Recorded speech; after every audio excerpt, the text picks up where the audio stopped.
भैया आपने सर्वेश को मेरे पास में किस लिए लाए थे?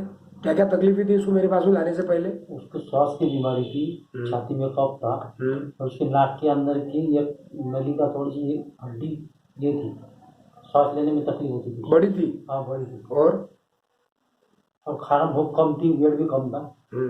तो उसके लिए आप मेरे पास में आने से पहले एलोपैथी ट्रीटमेंट कराते थे?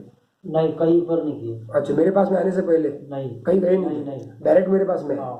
फिर क्या क्या फर्क पड़ा दवाई लेने के बाद? दवाई लेने के बाद भी उसको श्वास भी ले अच्छी तरह लेता है, कफ भी कम हो गया, भूख बढ़ गई है और उसकी थोड़ी सी जो अंदर की जो हड्डी सूजी है हो गई, वो थोड़ी आ गई, कम आ गई। और जो सर्दी वर्दी जो हरदम हरदम होती थी वो कैसी है? नहीं, वो बंद हो गई। बंद हो गई। अब मौसम चेंज होगा तो कभी कभार होती, कभी इतने नहीं होती। और क्या तकलीफ हुई थी उसको? और लंबी की थी, थोड़ा सा रुक रुक कर आती थी, बार बार जाता था वो। कितनी कितनी देर में आता था? 5 मिनट में। 5-5 मिनट में? हाँ, 5-5 मिनट में जाता और था। कितनी कितनी बार जाता था? उसका कोई अंदाज नहीं था, रात में भी बहुत जाता था वो। दिन भर जाता था? दिन भर, रात में उठ के, अभी तक भी बहुत कम है। अच्छा। 2-3 घंटे के बाद एक आने वाले जाता। और आवाज कहाँ से आती थी उसके पहले? आवाज बोलते उसको एकदम ये घर घर करता था, घर से एकदम मूझी करता, स्वाद भी मूझी लगता था। अभी कैसा है? अभी एकदम ओके है। कितना % अच्छा है? अभी 50-60% अच्छा रहा पहले से अच्छा? हाँ। बाकी अभी सर्दी बार बार होती है? नहीं, अभी मौसम चेंज होगा तो उसको फर्क नहीं पड़ रहा है। चलो ठीक है, धन्यवाद।